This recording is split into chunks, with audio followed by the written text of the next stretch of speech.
तो राहुल गांधी का पहला है जातीय जनगणना। वो किस लिए सवाल उठा रहे हैं? उसमें SC, ST, OBC, ब्राह्मण, दलित सभी शामिल हैं। जनता के हित की कोई बात नहीं की जाती। आज बात करते हैं भ्रष्टाचार की और भ्रष्टाचारियों को अपनी पार्टी में ले लेते हैं। आज तक कितने बलात्कार पे मोदी जी बोले, आप मेरे को ये बता दीजिए। बलात्कारियों को संरक्षण देने वाली पार्टी है भाजपा। राष्ट्रीय स्वयंसेवक संघ का गठन किसके कहने पर हुआ? ये कहीं ना कहीं अंग्रेजों की ही पैदाइश है। जो ये अडानी जी को बचा रहे हैं, जो ये भ्रष्टाचार फैला रहे हैं, वो सब जनता के सामने आ जाएगा। उस चीज के लिए ना तो JPC का गठन कर रहे हैं। जब JPC का गठन होता है तो उस संसदीय समिति में पक्ष विपक्ष दोनों के नेतागण होते हैं और उसका अधिकार क्षेत्र एक बहुत बड़ा होता है। उसमें वित्त मंत्री, वित्त सचिव सभी को बुलाया जाता है और वो बाध्य होते हैं कि उसमें सबूत दें और बताएं कि हाँ जी ऐसा कुछ नहीं हुआ है। लेकिन उन्हें बचाने के लिए इनके पास कोई सबूत नहीं है, इसलिए JPC का गठन नहीं कर रहे हैं। नमस्कार, मैं श्रवण कुमार, आप देख रहे हैं नेशनल दस्तक। और आप देख सकते हैं जिस तरह से इंडिया जो गठबंधन के और जो कांग्रेस पार्टी जो है, आज वहाँ दिल्ली के जंतर मंतर पर आप देख सकते हैं वहाँ पे पोस्टर लगा हुआ है। बेरोजगारी व भ्रष्टाचार के खिलाफ विशाल प्रदर्शन किया जा रहा है। तो ये दिल्ली का जंतर मंतर है और यहाँ पे आप देख सकते हैं जो कांग्रेस पार्टी के कार्यकर्ता हैं वो यहाँ पे आकर विशाल प्रदर्शन कर रहे हैं। मैं उनसे जानने की कोशिश करूँगा कि जो भ्रष्टाचार और बेरोजगारी का असल में कारण क्या है, क्या कहेंगे सर? जिस तरह से बेरोजगार और भ्रष्टाचार को लेकर जिस तरह से कांग्रेस पार्टी यहाँ पे विशाल प्रदर्शन कर रही है दिल्ली के जंतर मंतर पे, आखिर इस देश में बेरोजगार और भ्रष्टाचार का मूल कारण क्या है? देखो, ये आपको भी पता है कि बेरोजगारी चरम पर है, भ्रष्टाचार चरम पर है, पर मानने को तैयार नहीं है कि बेरोजगारी भी है और भ्रष्टाचार भी है। ये तो आप ये समझिए कि जब ये कह रहे हैं कि संसद में आप जॉइंट पार्लियामेंट्री कमेटी का गठन कीजिए, JPC का गठन कीजिए। अगर आप भ्रष्टाचार को बढ़ावा नहीं दे रहे तो JPC के गठन में इनको परेशानी क्या है? क्योंकि उसमें दूध का दूध, पानी का पानी हो जाएगा। जो ये अडानी जी को बचा रहे हैं, जो ये भ्रष्टाचार फैला रहे हैं, वो सब जनता के सामने आ जाएगा। उस चीज के लिए ना तो JPC का गठन कर रहे हैं।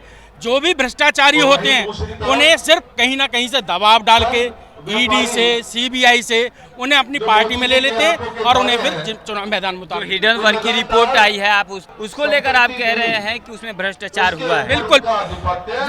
आम जनता का इसमें क्या लाभ है, क्या हानि है, आप वो बताइए हमारे दर्शकों।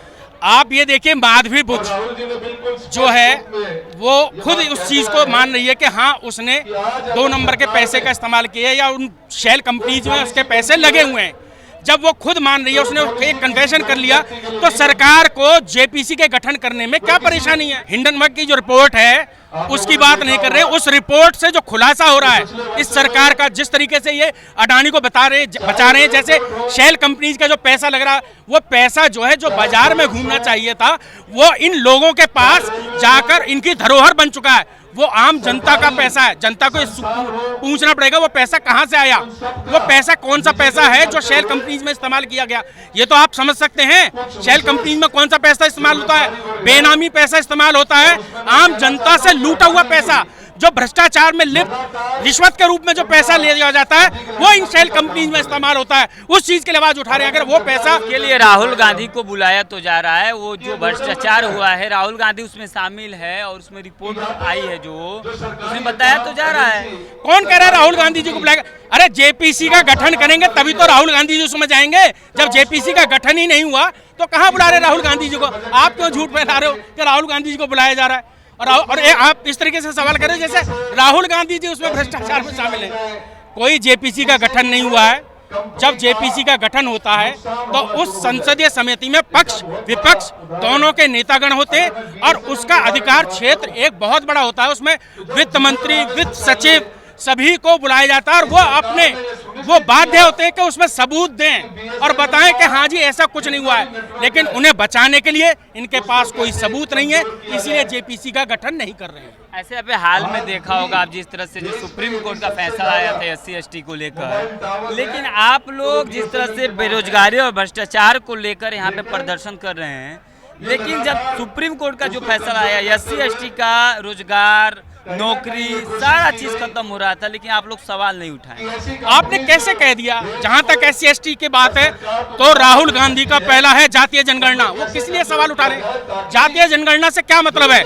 जातीय जनगणना से मतलब है सामाजिक संरचना और सभी को सामाजिक हिस्सेदारी, जिसकी जितनी संख्या उसको उतनी हिस्सेदारी।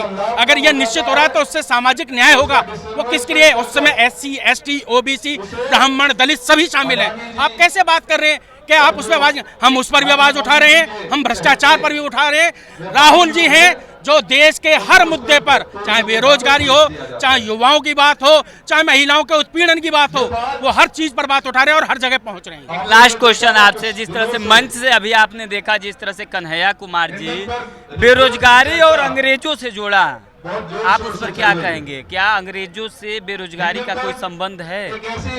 मैं उस परिप्रेक्ष्य में ये नहीं जानना चाहता कि मैंने उसको बड़े नेता हैं, कांग्रेस के बड़े नेता कन्हैया कुमार जी। मैंने उसको पूरी तरह सुना नहीं, पहली बात तो।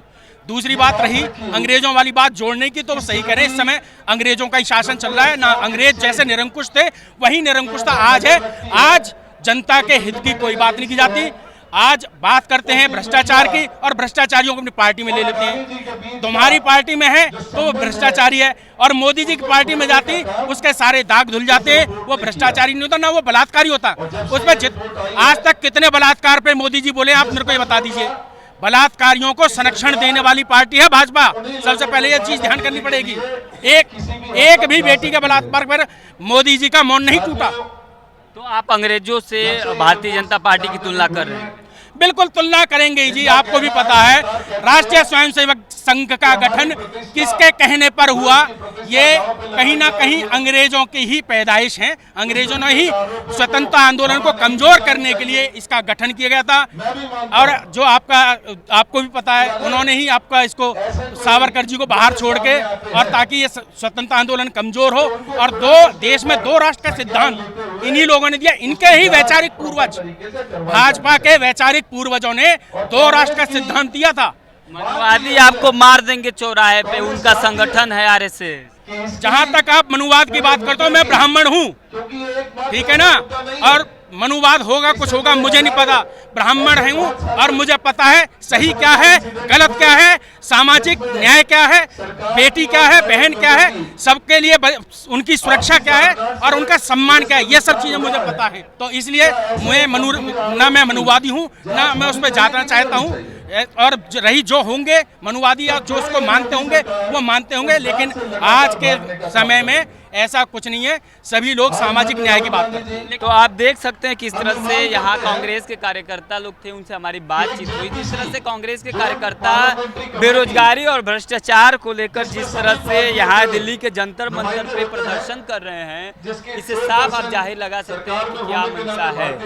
तो इस पूरे बातचीत पर आपकी क्या राय है, हमें कमेंट बॉक्स में जरूर बताइए। क्या लग रहा है कि देश में जो देश है हमारा, उसको 78 साल हो गए हैं आज़ाद हुए, लेकिन आज विपक्ष और विपक्ष सिर्फ बेरोजगार, भ्रष्टाचार की बात तो करता है, लेकिन आम जनता को इससे क्या लाभ हुआ है?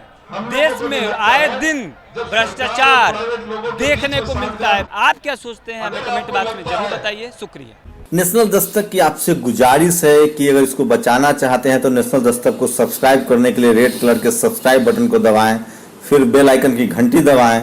नेशनल दस्तक को बचाने के लिए बहुत जरूरी है कि हर खबर को शेयर करें, लाइक करें, कमेंट जरूर करें।